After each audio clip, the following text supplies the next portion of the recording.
qu'on a commencé à faire. En fait, on vous présente le début de l'étude qu'on est en train de réaliser, qui parle justement de l'opposition cas sujet cas régime dans le provençal à Evolène.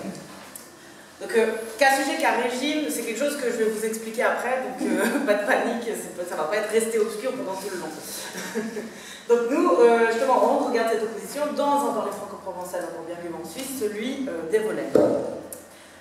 Comme je vous ai dit, c'est une étude préliminaire quantitative et multifactorielle qui essaie de regarder, en fait, est-ce que cette opposition qui est attestée, en tout cas avant, elle est encore présente maintenant chez les jeunes, enfin chez les locuteurs plus jeunes. Et en fait, aussi, le but de notre étude, c'est d'essayer, enfin pas d'essayer, mais de mettre en pratique cette dialectologie 2.0, comme c'est écrit ici, où on mêle aussi beaucoup d'humanité numérique, quoi. Donc, avant de commencer à justement vous présenter des résultats, etc., il faut quand même qu'on sache où on travaille et quel est le terrain sur lequel on travaille. Donc, on va travailler à Evolène. Et je vais vous présenter d'abord la situation géographique. Donc ça, c'est plutôt d'Evolène. C'est un village qui est situé dans le Valais roman, qui est ici en rouge, hein, donc, qui est dans le district des Reins. Là où vous voyez la petite maison, bah, ça c'est Evolène. Là, vous voyez Sion. Je ne sais pas si vous connaissez un peu, mais Sion, Martigny. Ici, on est en Italie. Ok, ça marche. Vous êtes situé un peu. Et c'est en fait la commune d'Evolène, c'est un ensemble de villages, donc il se situe entre 1300 et 2000 mètres d'altitude. Ici, bon, malheureusement, on ne voit pas très bien, mais là, on a le village d'Evolène, après on a un village qui s'appelle Villa, les Audères, la Sage, enfin vous voyez, il y a plusieurs villages, et en fait, dans tout l'ensemble de cette commune, le franco-provençal, c'est hyper bien gardé, mais ça, on verra tout de suite aussi. La question de cet endroit, ce lieu-là particulier pour le franco-provençal, enfin, pourquoi est-ce que c'est resté en fait à Evolène le franco-provençal, c'est une des raisons, c'est que c'est pas mal isolé, si vous voulez, des lieux de plaine. Donc là, de nouveau, hein, je vais dire 50 fois Evolène, pardon. On a ici mis sur la loupe Evolène, alors on voit que c'est déjà assez loin de Sion, si on compare à Nanda, qui est une station plus touristique, mais c'est toujours moins loin que Zermatt. La différence entre Zermatt et Evolène, par exemple, c'est le train. Nous, le train, il ne monte pas jusqu'ici. Le train, il va jusqu'à Tesch, genre par là, vous voyez. Le train pour Zermatt, il arrive genre... voilà quoi. Il y a le train qui amène beaucoup les touristes. Pareil pour Verbier. Le train, il monte en haut jusqu'ici au Chable. Après, vous avez un téléphérique et puis vous êtes en haut. Donc, au niveau de l'accessibilité et de l'éloignement justement des centres un peu plus urbains, on est un peu en retrait, quoi. Oh, la situation géographique. Désolé, j'arrête. Au niveau de la situation économique, ben, en fait, c'est un village qui, justement, du fait qu'il est plus ou moins éloigné, il a connu la modernité assez tardivement. Alors maintenant, je vais vous passer un extrait d'une tisserande à Evolène qui nous raconte comment c'était, si vous voulez, la situation économique en 1920. Ça, c'est une interview de 1970. Cette personne est née en 1900 et des. Et là, justement, elle nous raconte un peu son enfance, comment c'était.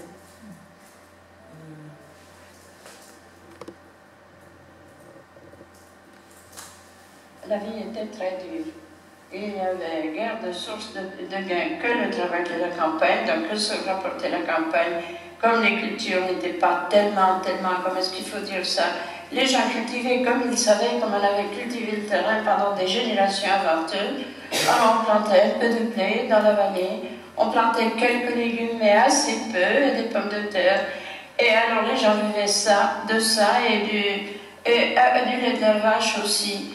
Mais comme les vaches n'étaient pas tellement bien soignées, comme dans la race Tyran, le lait est très très rare, les vaches donnent très peu de lait, le lait était peu abondant. Et les rapports avec Sion? A dit que les gens avaient un peu plus de relations avec la vallée d'Ost qu'ils n'en avaient avec Sion. Ils allaient très fréquemment dans la vallée d'Ost, et quand quelqu'un avait fait une bêtise, eh bien, pour exprimer le départ de ces gens, on disait « Oh, ils ont passé la croix d'Ost », ça voulait dire qu'ils avaient quitté le pays. Et qu'est-ce que vous importiez pour vos besoins essentiels ici? Pour nos besoins, mais tellement peu de choses. Tellement peu de choses, peut-être On apportait le fer, on apportait le sel et peut-être un peu de riz, parce qu'il était tradition que le jour de la Saint-Barthélemy, donc le 24 août, on faisait dans les alpages le riz au lait. Donc en fait, ce qu'elle dit ici, ben, c'est qu'on est resté longtemps à faire entre nous, en régime autarcique, et qu'on avait vraiment très très peu de relations avec Sion, qui est quand même genre à côté, mais qu'on passait plus volontiers ici, en Vallée d'Aoste. Et par où il passait? Par le col Colomb? Ouais. C'est hyper haut. Ouais. Ouais. Il passait avec les vaches. Hein. Ouais. Ah. Voilà. Donc ça, voilà. Et aussi, donc on est resté en régime autarcique pendant longtemps, et il y a un secteur primaire qui a été longtemps le secteur, disons, enfin pas le secteur, mais il est resté, disons, encore hyper actif tard, quoi. Au niveau de la situation linguistique, donc ce qu'on disait avant, c'est que Evolène, c'est l'une des localités de Suisse où le patois c'est le mieux maintenu. Là, on vous a mis une carte qui date de 1970. Ça, elle montre en fait la vitalité des patois dans la Suisse romande. Donc plus c'est foncé et bleu foncé, plus c'est maintenu. Alors ici, on est dans le canton de Fribourg, on voit que c'est encore un peu maintenu, mais bleu sillon qui pète, c'est la commune d'Evolène. Juste à noter, qui c'est qui parlait des cantons catholiques? Je m'excuse, j'ai oublié. C'était toi, hein. Et on voit bien que les cantons catholiques, ils sont toujours un peu en couleur, quoi. À titre de comparaison, plus ou moins le même graphique, mais des années 2000. Vous voyez qu'on est encore un peu dans du orange-jaune, et puis à la fin, là maintenant, il n'y a plus qu'un seul, disons, bordeaux pétant. Et que même au canton de Fribourg, ça s'est quand même pas mal estompé aussi. Donc, justement, cette perte de vitesse des plateaux. Et d'ailleurs, il y a deux chercheurs, Raphaël Maître, que vous avez déjà vu sauf erreur, et puis Marinette Matet, qui nous disent qu'ils écrivent en 2004 qu'à Evolène est la seule commune, la commune d'Evolène est la seule dont le patois soit encore la langue maternelle d'une partie des enfants. Donc justement, là aussi on prend pas mal de précautions. Pas tous les enfants naissent en patois et arrivent à l'école en sachant que le patois, mais c'est encore pas mal le cas. Là, on vous propose une petite vidéo qui vous montre que le patois, justement, comme on a pu le voir avec Natalia, il y a des endroits où ils organisent des fêtes où le patois est hyper mis en valeur. Là, c'est juste genre une conversation banale à la pharmacie. Donc, pour vous montrer que les situations de communication, elles peuvent être variées et puis justement quotidiennes. Ah bon. So.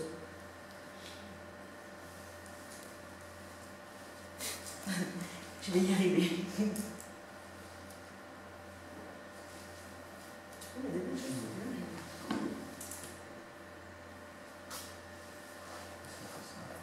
Dinaik mutagaf baflanwen shiro fudush dimati seyotush tsanint. Peut-être fille, voilà. Tama igles, rabo, chitat, chikapertot, tawazaprika kutosh, voilà. Daniel Sitzonier sitio, peut-être fille chikalebi, pas Padala tu chitot palatu, ou bien chitot palatu, t'as même mis des silos de comprimés. De comprimés.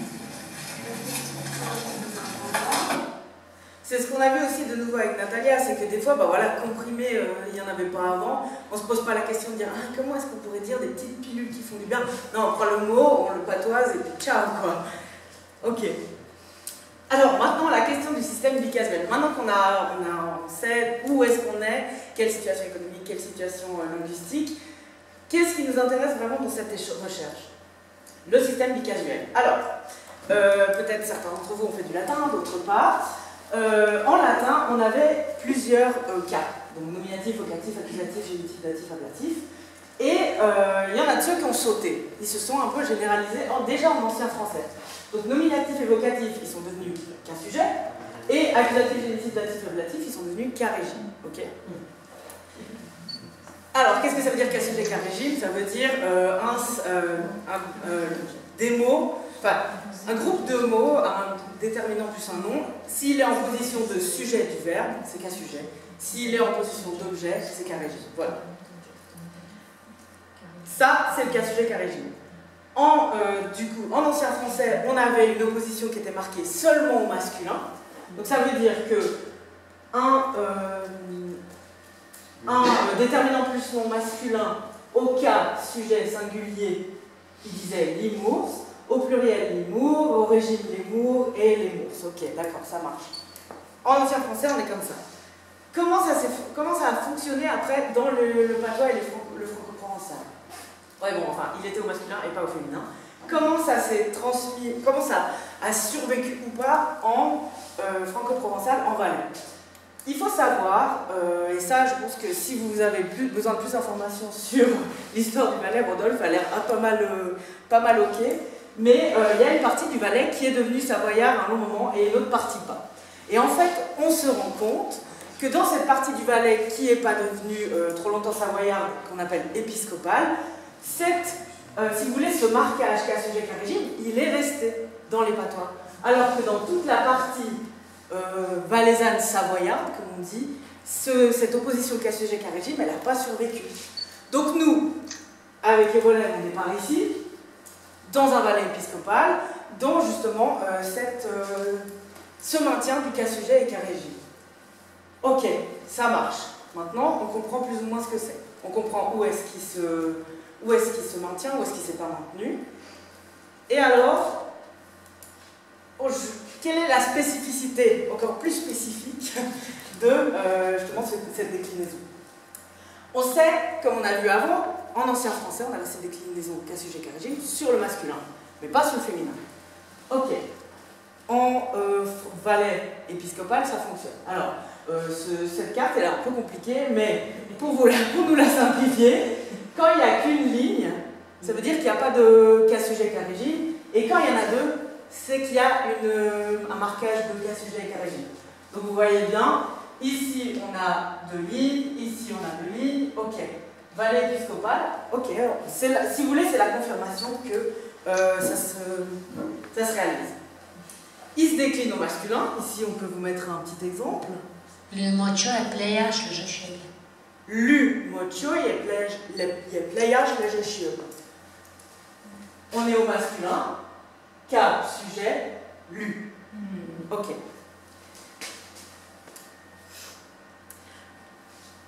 Il se réalise, ce cas sujet cas régime, contrairement au latin où il se réalise aussi sur le nom, il se réalise que sur l'article. Ok, donc ce sera lu. Lu chien, lu signe, l'autre signe, il n'y a pas de. Le nom reste fixe. Là par exemple, on vous met un exemple de cas régime. Tout le monde accepte le pain et le boulanger. Tout le monde accepte le pain et le boulanger. Ok. Ici en haut, on est au masculin, singulier, cas régime, lo. Ça marche. Mais par analogie, en fait, dans le franco-provençal, en Valais épiscopal, on a fait la même chose pour les féminins. Donc, en ancien français, on utilise ça que sur le masculin, et en franco-provençal, on fait masculin, féminin. Là, je peux vous mettre deux exemples. La mère, elle s'est assise sur le bout du lit, le bord du lit.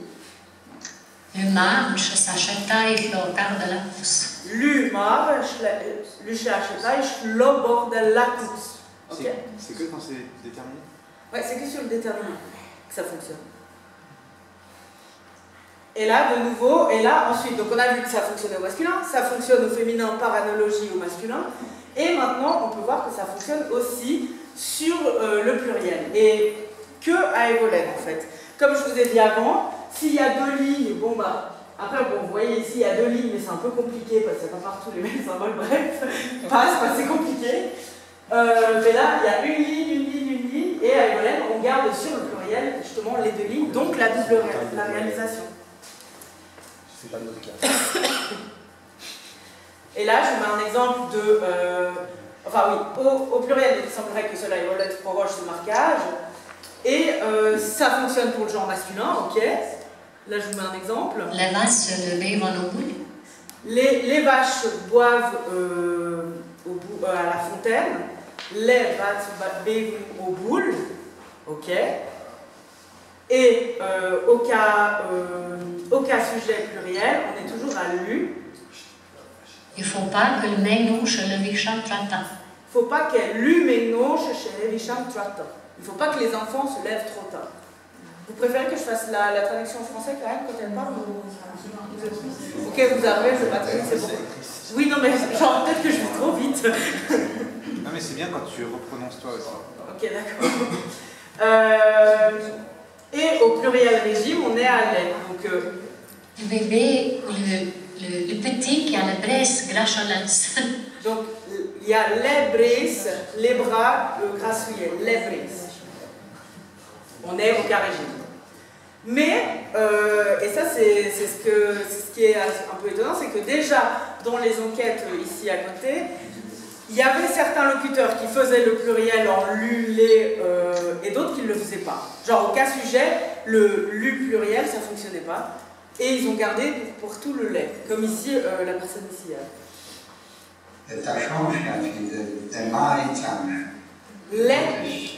Lait à change. Donc, si on suit la règle d'avant, normalement ça pourrait être lu. Lutte à change, je sais pas, j'en fais des, je sais pas quoi. Ok, lutte à change. Mais il y a certains locuteurs, on n'a pas encore trouvé pourquoi et qui font lait à change. Donc on a un cas sujet qui fait lait au pluriel. Ok, ça marche. En gros, si vous voulez, je vais vous mettre après un petit récapitulatif pour que ce soit plus clair. On est au cas les brises et grassolence. Donc là, de nouveau, on est au cas régime où il se passe le lait. Bon, ok. Je vous avais promis une petite synthèse. On est au cas sujet, on a principalement des lus, avec au pluriel, des fois, on n'est pas sûr qu'il fonctionne chez tout le monde et partout. On n'a pas encore trouvé pourquoi et qui, mais voilà, c'est comme ça. Au féminin, on a des lus, des la et aussi des laits, mais le lait qui est généralisé pour le cas régime du cas sujet. Voilà, ça, si vous voulez, c'est la base sur laquelle on est parti pour faire notre étude. On a un endroit, on a un phénomène. Qu'est-ce que c'est ce phénomène? Voilà, ça c'est ce que je vous expliquais. Et à savoir aussi, c'est que pour faire monter notre étude, donc l'endroit, le phénomène, comment il fonctionne, il faut monter une étude après ça. Comment est-ce qu'on peut monter une étude? On regarde aussi où est-ce qu'il fonctionne ailleurs, et il fonctionne aussi sur les articles possessifs. C'est-à-dire que, comme en patois aïvolène, on ne dit pas mon chien, on dit le mien chien. Le mieux, donc on est de nouveau avec l'article défini. Donc c'est pour ça qu'on précise aussi ici que cet article il se décline aussi avec les possessifs. Ok. Et il se décline aussi avec les démonstratifs. On a un cas sujet et un cas régime avec des démonstratifs. Franchement, je vous promets, on essaie de simplifier au max parce que c'est un peu... Mais... Donc, on a aussi, comme je disais, on a les démonstratifs. Démonstratif égale proximité ou égale distance. Et de nouveau, ça se décline. Cas sujet, non, masculin, singulier, cas sujet, chic. Masculin, cas sujet, pluriel. Ça, c'est un L bouclé. En API, ça se dit chle, donc chlo. Pour genre, ces gens tout là-bas, chlomund. Ok. Au féminin, stu, sta et chle. Avec la distance, chu, che. Au pluriel, chlo. De nouveau, chlo là-bas. Et au féminin, chlu, chla, chle. Ok. Ça, c'est notre base de travail et la théorie qu'on a. Enfin, qu'on a trouvée. Structurellement, bah, en fait, ce système, comme on l'a vu, il fonctionne, mais il a quelques trous. Comme je vous disais, il y a un lu qui apparaît chez certains, qui apparaît pas chez d'autres. Ok, ça c'est un petit peu notre résumé. Donc on a des oppositions qui sont marquées au singulier pour les deux genres. On a une hésitation à maintenir l'opposition sur le masculin, ou qui est absente sur le féminin. Et dans le système des démonstratifs, il y a des irrégularités compliquées par l'opposition. Donc la distance, la proximité, comment traduire aux gens cette idée de distance ou proximité pour que quand eux ils fassent la tâche qu'on leur demande de faire, ils la comprennent aussi et on puisse avoir des résultats exploitables. Notre question de base, c'est de savoir, donc on a cette théorie-là, est-ce qu'elle se maintient chez les jeux? Pourquoi est-ce qu'elle ne se maintiendrait pas en fait? Ben, déjà de 1, parce que, comme on l'a vu tout à l'heure avec des cartes et des graphiques, enfin des cartes surtout, il y a de moins en moins de gens qui parlent le potable. Donc, est-ce que c'est quelque chose, est-ce que cette chose qui est quand même assez compliquée, elle a continué d'exister, ou comme en ancien français, d'un coup, du latin, on est passé du latin à genre 6K, on est passé à 2K, est-ce que maintenant, il y a encore ces 2K ou pas, parce que franchement, c'est un peu compliqué. Et déjà, dans les relevés de Laval, donc ça c'est une étude qui a été faite dans les années 2000, 1990-2000, on voit déjà qu'il y a des endroits où c'est instable. Donc, on a dit avant tout à l'heure, dans le Valais épiscopal, c'est censé être assez stable, mais on voit déjà qu'ici, vers Crans-Montana, vers Niège, ici dans le Val d'Anivier, on n'est plus très stable. Quand c'est stable, disons qu'il y a 4 carreaux bien définis. Hein. Ici, on est déjà à des espèces de tranchées. Voilà. On voit que gentiment, c'est en train de tomber. Est-ce que c'est toujours le cas? Ça, c'est une étude de 2000. Hein. Ok. En 2023, on en est où? Pourquoi est-ce qu'il y aurait cette fragilisation du système? Eh bien parce que, justement, il y a une disparition en ancien français, comme la disparition de l'opposition en ancien français, les causes du déclin sont plus réelles. Okay. Il y a l'ordre des mots qui est fixe, donc avant en latin on avait un ordre des mots qui n'était pas sujet, verbe, objet. Maintenant en franco-provençal on l'a. Est-ce que forcément ça a continué disons comment dire, est-ce que ça a fragilisé quelque chose? Et on a aussi un polymorphisme vocalique. Ça veut dire que dans l'ensemble du Valais, nous, à Evolène, on est lu, la, lo, les, en gros. En Valais, on peut être à des lits, des lieux, des... Vous voyez, toutes les voyelles à la fin, elles changent, si vous voulez, d'un village à l'autre. Et en fait, le fait qu'il y ait autant de réalisations possibles, finalement, on se rend compte que... est-ce que finalement, le fait qu'il y ait autant de réalisations possibles, ça n'a pas juste donné l'envie aux gens de juste arrêter de faire ça? Vu que de toute façon, on se comprend. Toi, tu me dis le, moi je te dis les, on se comprend. Est-ce que ça sert encore de garder le les, quoi? Est-ce qu'on ne le ferait pas juste sauter? Donc ça, ce serait aussi une des causes du déclin de cette opposition. Et puis finalement, est-ce qu'il y a un alignement sur le français? C'est quelque chose qui n'a pas perduré en français, mais est-ce que justement, les gens n'auraient pas juste fait cet alignement comme ça, quoi? Non, je pense. Ça va. Alors, merci Céline. Donc vous voyez, c'est assez compliqué. Les problèmes qui se posent pour nous, c'est que, comme vous le savez, la dialectologie gallo-romane, elle a longtemps reposé sur la méthode du locuteur unique. Vous avez ici Jules Gilliéron, qui est la tête pensante de la classe linguistique de la France, où un point d'enquête était un témoin, voire deux. C'est une méthode qui a été reprise par Monseigneur Pierre Gardet. C'est très bien expliqué dans le volume 4 ou 5 des commentaires ou de la méthode de la classe du Lyonnais. Il dit en fait, pour bien réaliser ses enquêtes, qu'il fallait pour les travaux de la terre, il fallait un homme, pour les travaux de la maison, il fallait une femme, et pour la grammaire, il fallait l'instituteur du village. Donc il y avait cette idée qu'on devait trouver le meilleur témoin pour répondre aux questions. Et dans ce contexte, si on veut, la variation à l'intérieur d'une localité ou d'une zone, elle n'était pas approchée. Ici, vous avez Andrés Cristol, mon prédécesseur au centre de dialectologie à Neuchâtel, qui est le premier à s'être intéressé finalement à la variation interne qui peut exister à l'intérieur d'une localité. Et Andrés a toujours insisté sur le fait que si on trouvait un point avec les, il y avait sûrement toute une variante de réalisation sur ce lait. On pouvait aller sur du le, sur du lu, etc. Et donc c'est ce qu'il appelle le polymorphisme. Puis il a pu montrer en fait finalement sur la syntaxe du pronom personnel sujet, avec son étudiante Federica Diello, qu'il y avait également de la variation à l'intérieur d'un même village. Et donc il était tout à fait illusoire de trouver une théorie et une seule pour expliquer pourquoi le pronom se maintenait ou pas. Alors, nous ce qu'on souhaite appliquer ici, c'est les méthodes de la linguistique qu'on appelle quantitative à de la dialectologie gallo-romane. Donc comment est-ce qu'on peut passer finalement le gap de cette vieille dialectologie et la dépoussiérer un peu. Ce qui est intéressant avec Evolène, c'est qu'on peut encore étudier le potable parce qu'il y a encore des gens qui le causent. Alors on pourrait venir faire des enquêtes en Vallée d'Os, mais simplement il n'y a pas Karéchine qui a ce sujet, du coup c'est beaucoup moins intéressant. Et à Evolène, il y est encore. Alors, les questions de recherche, Céline en a parlé. Donc on a vu à la fin des années 90, les données que Céline a présentées sur les cartes ont été réalisées dans les années 90, entre 90 et 2000, c'était assez stable d'après les relevés de Christol. Et qu'est-ce qui se passe aujourd'hui à Evolène? Qu'en est-il en 2023? On fait quand même un saut de 33 ans, j'imagine, il y en a des qui n'étaient pas nés. Félix, non?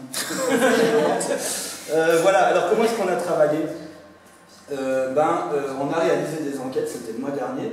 Vous avez Félix, là, avant qu'il se coupe les cheveux. Et vous avez Gisèle Panatier, la dame blonde, qui est l'Académie du Franco-Provençal à Evolène. Alors, on a enregistré les gens à leur domicile ou dans notre QG. On avait réservé un chalet comme cette semaine en Vallée d'Ost. Vous voyez, c'était très sympa. Donc vous avez aussi Céline et puis Maglone que vous avez vu l'an dernier. Alors, on était plusieurs étudiants collaborateurs qui ont participé aux enquêtes et Céline avait monté un questionnaire. Donc oui, on travaillait à partir d'un questionnaire, des phrases en français qu'on a demandé de traduire. Je sais, c'est mal, mais on avait besoin d'avoir un contrôle absolu de tout. Et les témoins, donc, on leur disait les phrases, et puis vous allez entendre tout à l'heure comment ça fonctionnait. Ils devaient traduire ces phrases. Nous, on faisait semblant de prendre des notes, et on avait évidemment tout enregistré, parce que c'était assez compliqué. L'enquête, elle durait plus ou moins 1h30, sans alcool. La traduction, c'était des phrases, mais c'était la troisième tâche. En fait, la première tâche, c'était un entretien sociolinguistique sur comment est-ce qu'ils ont appris le patois, etc. Puis ensuite, une tâche de dénomination d'image. Donc, on leur faisait voir un blaireau, une taupe, et puis ils devaient dire comment ils disaient dans leur patois. Alors, ce questionnaire élaboré par Céline, il avait plus ou moins 45 morceaux de phrases, plus ou moins, parce que des fois, on a dû faire les phrases en deux fois. Vous voyez, vous avez des longues phrases, vous avez des bouts de phrases. Donc, c'était plus ou moins 45 phrases, et ils étaient classés de façon nomaciologique. Donc, agriculture, foin, animaux, vie au village. Évidemment, c'était tout à fait un artefact, parce qu'ils nous intéressait, c'était de monter leur grammaire par rapport à quel régime et quel sujet. Donc Céline avait monté dans un premier temps toutes les catégories possibles et inimaginables qu'elle vous a fait voir tout à l'heure, et puis ensuite elle les a remixées pour tromper les témoins, pour qu'ils voient qu'on leur demandait comment est-ce qu'on appelait la truie qu'on caressait, qui allait mourir, etc., qui allait finir en saucisse. Alors, les témoins, en fait, ils n'ont pas rencontré de difficultés majeures sur la grammaire, c'est assez incroyable. C'est vraiment hyper intéressant quand on parle avec eux, notamment avec cette dame. On disait, mais pourquoi c'est lu, pourquoi c'est l'eau? Puis elle disait qu'elle apprenait le patois à son enfant, enfin son fils qui voulait le réapprendre, et puis elle était incapable de l'expliquer pour quand c'était lu et quand c'était l'eau. Et on lui a dit, on vous dira à la fin de l'enquête, que la dame, elle était venue avec son propre dictionnaire. Donc à chaque fois qu'elle faisait la tâche de dénomination d'image, elle disait, ah mais j'ai regardé dans le dictionnaire. Bon, c'est pas vraiment ce qu'on lui demandait, mais bon, c'est sûr qu'ils ont buté sur par exemple, elle ne se souvenait pas des noms de la pomme de pain, mais sa grammaire était parfaite. Alors, on avait 8 témoins au total, enregistrés entre le 5 et le 8 juin, donc on en a fait 2 ou 3 par jour. Et ces témoins, vous avez ici leur âge, donc vous voyez, vous avez une dame qui a plus de 85 ans, c'est BE tout au fond, et Mélanie au tout début, BM, qui a pas 30 ans, GE à côté, Eric qui a presque 30 ans, SP c'est Philippe qui a un peu plus de moi, donc un peu plus de 40, et puis on n'a pas étudié tout le monde aujourd'hui, on n'a pas eu le temps, on a pris les 3 jeunes et on a pris Queen Gisèle Panatier, l'Académie du Franco-Provençal, pour avoir un étalon de comparaison. Avec une formatrice aussi. Ouais. Elle n'était pas nulle, elle savait bien. Bah non, elle nous a remis tout de suite, tu vois, genre, mais c'était important de la voir, parce que comme elle a rédigé une thèse et puis qu'elle savait tout, on voulait voir à peu près comment les gens allaient se comparer à elle, quoi. Alors, comment est-ce qu'on a bossé? On a mis les enregistrements dans Pratt. Pratt, c'est un logiciel d'analyse de la parole qui permet de travailler sur du fichier sonore aligné. Donc, vous avez ici l'audio. Vous avez là des couches qu'on appelle des tirs qui permettent de mettre des transcriptions, enfin des annotations, des transcriptions, et de les avoir toujours reliées au fichier son. C'est-à-dire qu'on peut toujours retourner dans le fichier son sans se galérer à chercher la durée, etc. Donc, c'est très pratique. Chaque phrase a été numérotée et on a isolé à l'intérieur de chacune des phrases donc, les articles qui étaient pertinents. Vous avez ici une phrase, alors je suis incapable de vous la traduire, mais Céline pourra le faire au besoin. Ces chiens devant nous sont ceux de Marie, c'est ça? Voilà, donc le genre de phrase qu'on leur faisait prononcer. Puis vous voyez ici, on a des 2 articles, hein, ces chiens, non, ces chiens, ces chiens, Chlot, et puis ceux de la Marie, puisque les noms propres sont précédés d'un définitif.